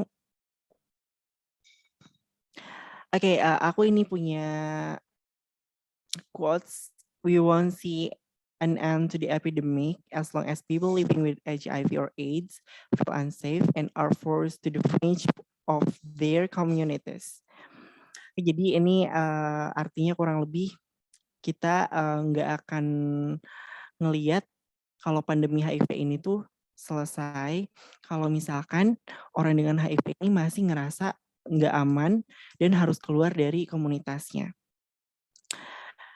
Oke, next. Ya, mungkin materi dari aku sampai segitu aja ya. Mungkin kita masuk ke kuis atau pertanyaan. Terima kasih banyak Inti Buddha Indonesia sudah mengundang saya. Akan ke Karirin ya. Iya Kak. Terima kasih untuk Kak Bella, materinya sangat luar biasa dan sangat mengedukasi kita semua. Selanjutnya saya akan buka quiz dan untuk pertanyaan teman-teman silahkan simpan dulu. Kita akan quiz dulu ya. Jadi teman-teman silahkan raise hand yang bisa menjawab. Dengarkan ya teman-teman. Pertanyaan pertama, apa saja dampak dari stigma dan diskriminasi? Ya, teman-teman silakan raise hand. Ada siapa tadi yang pertama? Ada Aldi ya. Iya, silakan Kak Aldi. Oke Kak, terima kasih atas kesempatannya. Dampak stigma dan diskriminasi itu ada 4 Kak. Yang pertama itu melanggar hak asasi manusia. Yang kedua, kesehatan mental menjadi terancam. Yang ketiga, terapi pengobatan terhambat. Dan yang keempat itu menghambat kesempatan orang dengan HIV untuk berkembang. Mungkin seperti itu Kak. Terima kasih. Terima kasih Kak. Bagaimana jawabannya Kak Aldi? Apakah sudah tepat? Kak? Iya, tepat. Oke, selamat untuk Aldi. Selanjutnya pertanyaan kedua, silakan disimak baik-baik teman-teman. Tahun berapa kasus AIDS pertama kali dilaporkan oleh US CDC? Oke, sudah ada yang raise hand? Sudah. Iya, ada Eyan. Silahkan Eyan. Pada tahun 1981 di Amerika. Bagaimana Kak Bella? Apakah pertanyaan Iya, dari betul. Oh, congratulations ya. Nanti hadiahnya buat saya ya. Kayaknya Eyan mulu deh, kasih kesempatan buat yang lain boleh kayaknya, Peres. Oke, dengarkan pertanyaan ketiga. Jadi teman-teman yang sudah menang, silahkan Anda mengundurkan diri. Acungkan tangan hantu. Kasih kesempatan sama teman-teman yang lain. Oke, dengarkan pertanyaan ketiga. Apa saja contoh stigma terhadap orang dengan HIV dari keluarga dan masyarakat? Oke, siapa yang bisa sama Resen? Silahkan. Ya, Eyan kok, Eyan mulu. Eyan udah. Eyan, jangan kapitalisme, play.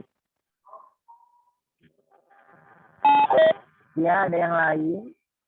Siapa ini? Ada Vero. Vero, silahkan. Iya, terima kasih Kak Ririn. Dengar suaranya, Kak?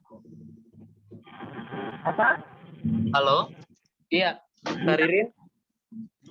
Apa saja stigma terhadap orang dengan HIV dari keluarga dan masyarakat?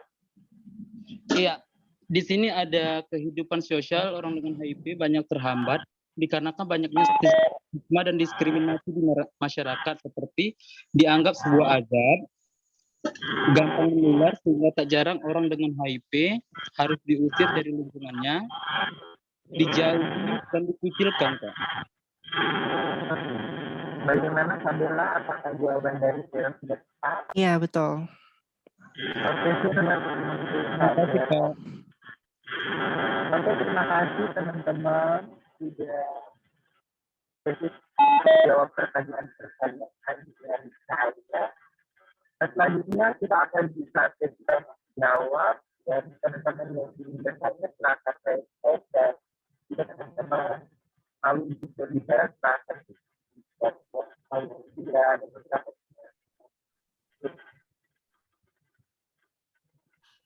tidak ada pertanyaan dari Timur Sidi.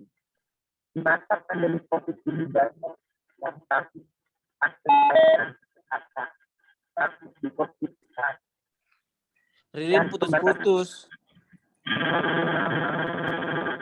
Baik, pertanyaannya ada di kolom chat ya. Mungkin saya yang bacakan. Ya Kak, dari Nur Hudi.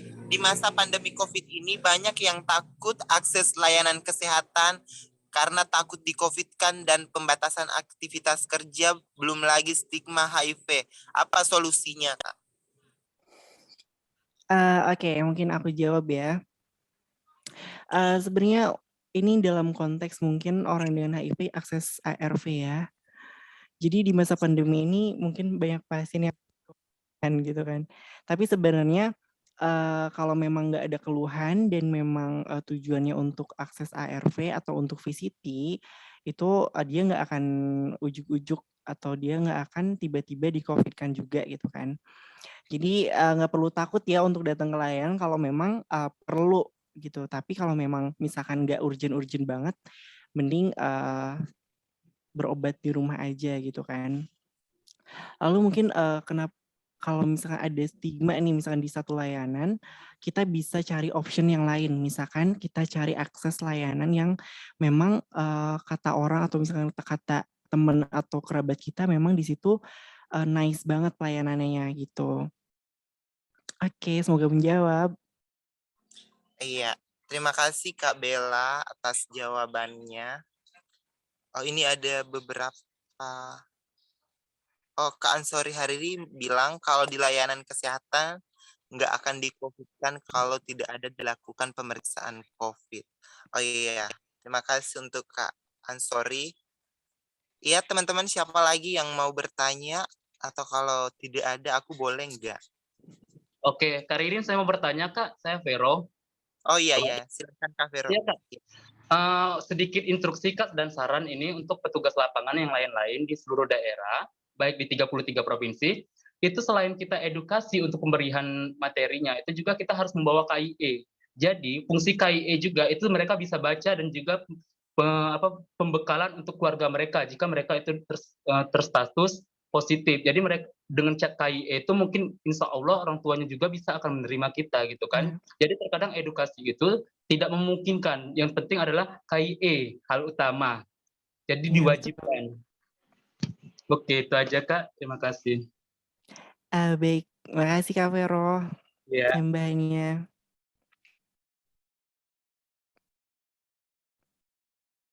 Kak Ririn masih di mute. Maaf. Ya, teman-teman, masih ada lagi yang ingin bertanya, silahkan. Kalau tidak ada. Mungkin mau nanya nomor WhatsApp juga boleh ya. Iya. Kak, ini ada pertanyaan lagi. Apakah HIV bisa disembuhkan? Oke, ini it's a basic question. Ini pertanyaan mendasar ya. Sebenarnya gimana ya? Mungkin HIV ini sejauh ini itu nggak bisa disembuhin ya. Jadi virusnya memang nggak bisa totally tiba-tiba hilang gitu. Tapi memang ada pasien beruntung, 2 pasien yang memang dia sudah sembuh dari HIV karena itu treatment dari sumsum tulang belakangnya. Tapi itu juga mungkin sebuah kebetulan atau mungkin keajaiban. Tapi sejauh ini HIV itu belum bisa disembuhkan, tapi memang bisa diobati dengan ARV dan itu kita harus minum obat seumur hidup agar virusnya tersupresi. Nah, mungkin kata disembuhkan ini bisa jadi undetect atau undetect sama dengan untransmittable. Jadi di mana ketika virusnya sudah tersupresi, orang dengan HIV ini dia nggak akan bisa menularkan ke orang lain lagi gitu. Kayak gitu. Semoga menjawab. Iya, terima kasih Kak Bella. Itu tadi pertanyaan dari Muhammad Fadil. Muhammad Fadil, semoga jawabannya bisa mewakilkan pertanyaannya ya. Selanjutnya ini ada lagi yang raise hand, ada Kak Ogi Agassi, silakan. Terima kasih Kak kesempatannya, pengen mau bertanya sama Kak Bella nih. Ya. Untuk menghapus stigma dan diskriminasi ini baik ke komunitas maupun kepada teman-teman dampingan kita yang reaktif, itu advokasinya kalau untuk di Jawa Barat kalau boleh tahu, itu advokasinya baik di pemerintahan lokal, kepada pemangku kepentingan dan stakeholder lain itu seperti apa biar bisa juga kita contoh di daerah lain untuk melakukannya. Terima kasih Kak Bella, salam dari Bukit Tinggi. Iya, salam Kak Ogi. Terima kasih pertanyaannya ya. Kebetulan saya dari Inti Muda Jawa Barat ya. Dan sebenarnya stakeholder atau pemangku kepentingan ini berperan sangat penting ya untuk proses advokasi gitu, terutama untuk di layanan. Nah, untuk di Jawa Barat sendiri, kita biasanya melakukan advokasi bersama sama KPA Kota Bandung. Saya waktu itu di Kota Bandung atau kita langsung ke provinsi. Dan juga misalkan kita datang ke layanan, lalu atas persetujuan KPA juga ya. Lalu juga misalkan kita bisa ngasih dukungan dari Dinkes sekitar atau bahkan kalau bisa dari pemangku kepentingan yang lain gitu dari segala aspek yang memang berpotensi untuk mendukung advokasi ini gitu. Lalu waktu itu juga di Inti Muda Jabar kita pernah melakukan audiensi ke beberapa stakeholder, terutama Dinkes nih, Dinkes Provinsi Jawa Barat.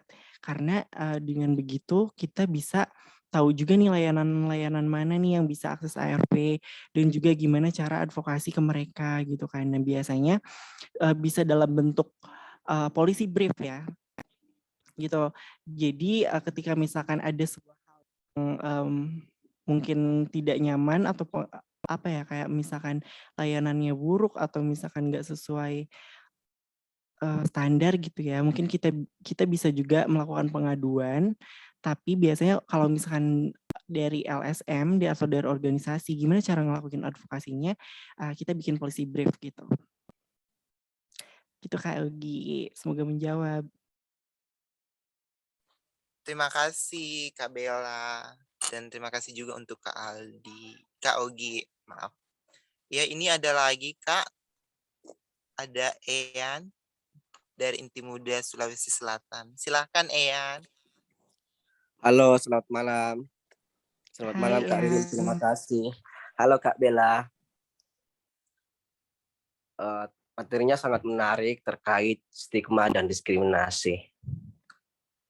Kita semua percaya bahwasanya stigma dan diskriminasi itu adalah dua hal yang tidak bakal pernah lepas dari kehidupan teman-teman komunitas, apalagi teman-teman yang hidup dengan HIV. Apalagi kalau stigma itu akan muncul dari diri sendiri.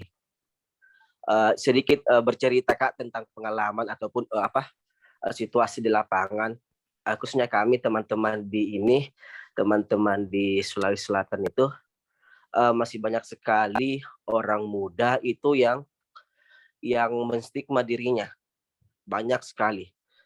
Bahkan seringkali terjadi kayak pertikaian atau gara-gara teman-teman ada yang ketahuan statusnya. Karena untuk status apalagi orang yang HIV di Sulawesi Selatan itu kayak hal-hal yang masih sangat-sangat tabu sekali. Saya tidak mau mengatakan bahwasanya coming out itu perlu, tetapi menurut saya salah satu kekurangannya atau kenapa itu stigma itu muncul, khususnya teman-teman di Sulawesi Selatan itu, mereka itu kayak menutup sekali rapat-rapat status mereka. Saya ulang lagi bahwa kita tidak harus untuk membuka status atau tidak harus coming out. Tetapi ini adalah masalah klasik yang selalu terjadi di Sulawesi Selatan. Pertanyaanku Kak, apakah dengan seseorang itu memberanikan diri coming out, maka itu akan mengurangi stigma di masyarakat?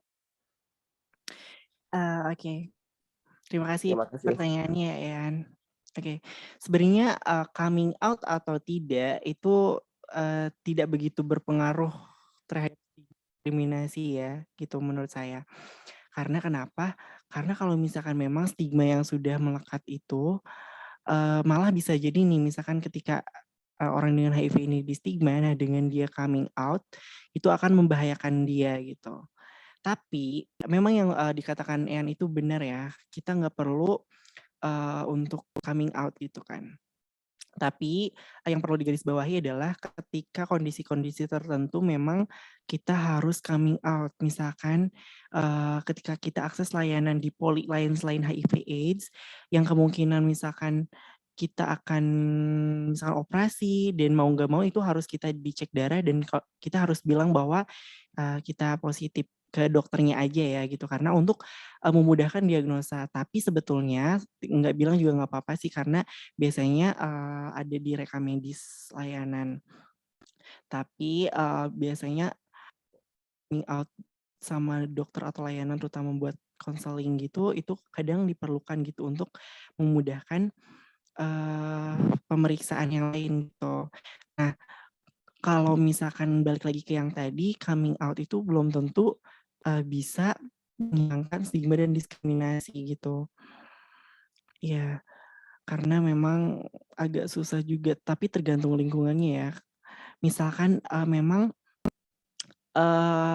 kemungkinan ketika misalkan kita coming out dan lingkungan kita akan mendukung, itu coming out aja dan itu akan menolong kita kan. Tapi kita juga nggak tahu bahwa ketika misalkan coming out, ternyata lingkungan kita sama sekali nggak mendukung, itu akan menyerang balik lagi gitu kan.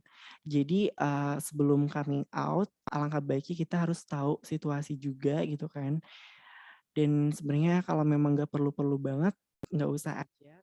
Kalau misalkan kondisinya bagus dan tidak akan menimbulkan hal-hal yang negatif gitu, nggak apa-apa coming out gitu kan.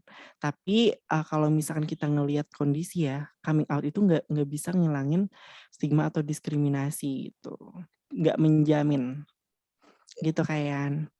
Iya betul sekali Kak, karena pengalaman kemarin ada orang muda, komunitas orang muda itu mengalami gejala giant kondiloma raksasa. Nah, karena ketahuan statusnya HIV positif, awalnya itu di pihak rumah sakit itu tidak mau melakukan operasi.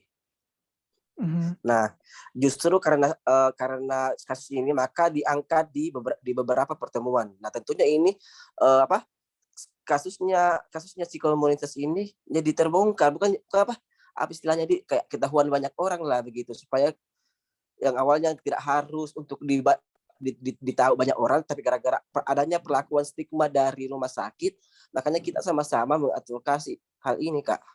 Dan meskipun pada akhirnya sudah ditangani sih, tapi dengan keberadaan atau ketahuannya itu status HIV positifnya, awalnya pihak rumah sakit tidak mau mengoperasi si kliennya. Terima kasih, Kak.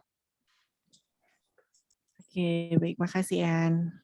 Terima kasih Kak Ean, terima kasih juga untuk Kak Bella. Oh ya teman-teman, apakah masih ada pertanyaan? Kalau tidak ada, aku boleh nggak Kak bertanya? Iya, boleh. Ya, pertanyaan aku begini Kak. Tadi kan kita sudah membahas terkait stigma dari masyarakat, stigma dari petugas kesehatan, tapi kita tidak membahas terkait stigma dari media.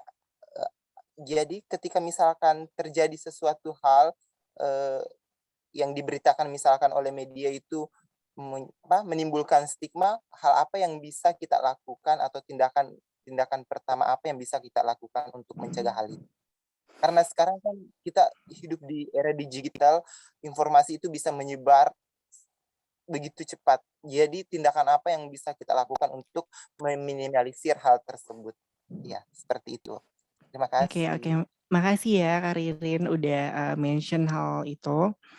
Jadi sebenarnya memang betul media ini berperan sangat penting ya untuk informasi gitu kan. Banyak sekali informasi hoax atau informasi yang bias yang banyak ya sekarang, terutama di isu HIV/AIDS ini. Nah, gimana sih caranya biar itu nggak terjadi gitu kan?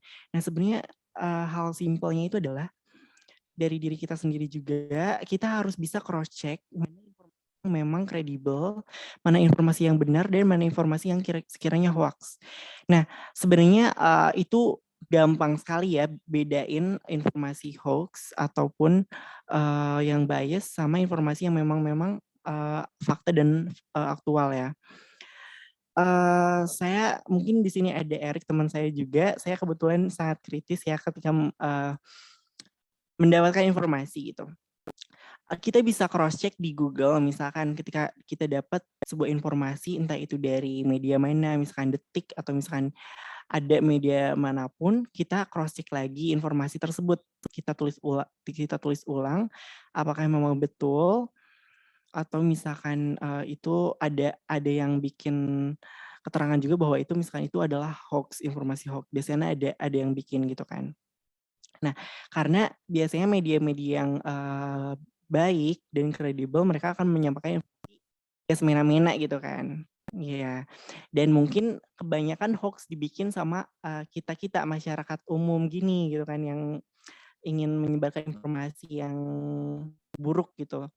Nah, gimana antisipasinya? Biasanya kan itu apalagi di Facebook ya.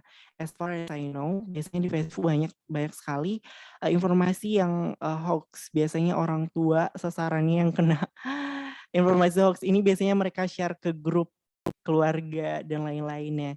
Kita bisa edukasi diri sendiri dan mungkin keluarga kita, ibu atau kerabat kita agar lebih hati-hati dalam menyampaikan informasi atau misalkan nge-forward atau membagikan informasi, kita harus cek dan recheck terlebih dahulu gitu. Nah, jadi sebenarnya itu balik lagi ke kitanya juga gitu, karena kalau misalkan kita mengkontrol media itu kadang agak susah ya, itu adalah sebuah hal yang sulit gitu. Jadi pasti sampai kapanpun akan ada informasi yang miss, akan ada. Nah, gimana caranya kita bisa membedakan informasi tersebut gitu. Dan kalau sebisa mungkin kita jangan sampai ikut andil menyebarkan informasi yang tidak benar itu. Gitu Kak Ririn. Oke, terima kasih Kak Bella penjelasannya. Oke teman-teman, karena kita sudah ada di penghujung acara, terima kasih untuk kedua narasumber, Kak Ratri dan Kak Bella. Tapi mungkin sebelum kita tutup, kita ingin mendengarkan closing statement dari kedua narasumber kita. Mungkin bisa dimulai dari Kak Ratri dulu.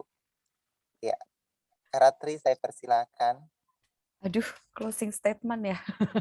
Kok aku nggak dikasih tahu sih sebetulnya. Sama kok Kak, Kak Ratri sama. Kalau closing statement dari aku sih gini aja. Di sini aku rasa banyak yang bekerja sebagai pendamping sebaya ya, atau misalnya punya kawan dekat yang positif atau gimana. Jangan pernah lelah untuk memberikan dukungan, karena walaupun misalnya dampingan kita atau kawan kita atau kerabat kita itu masih melakukan self stigma, tapi biarkanlah mereka berproses dan jangan sampai dukungan dari kita dan orang-orang terdekatnya itu sampai terputus. Yang penting kita kasih lihat terus. Memang agak capek, kadang-kadang bikin burnout juga ya, tapi ini penting untuk dilakukan.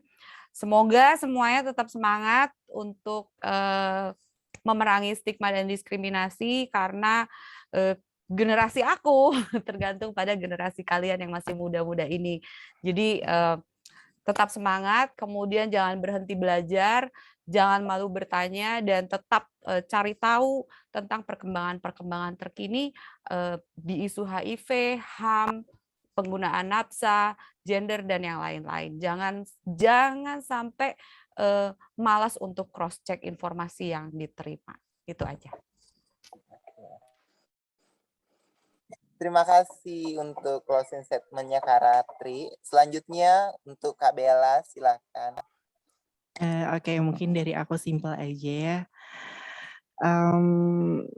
Buat kalian,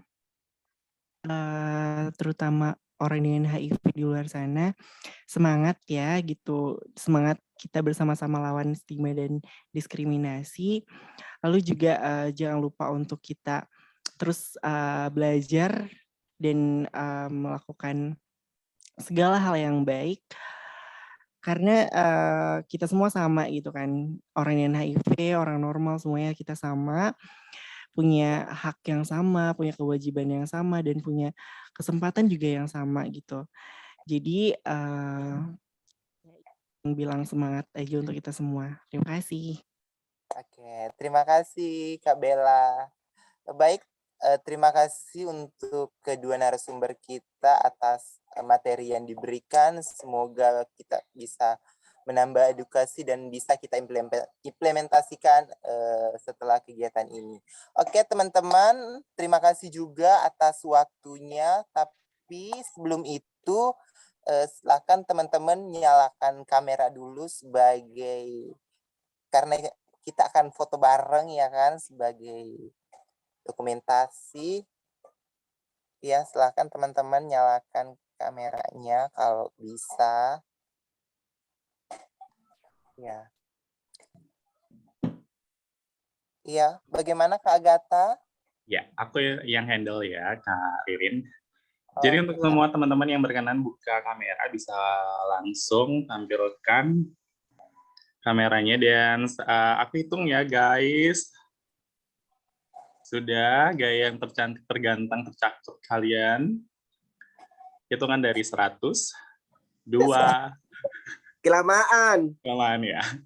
3, 2, 1. Lagi sekali bunda-bunda. Gaya bebas ya, Ian. Gaya bebas boleh. 3-0. 1, 2, 3. Oke. Lagi sekali dong bumerang ya guys. Nanti gerak-gerak aja. Oke.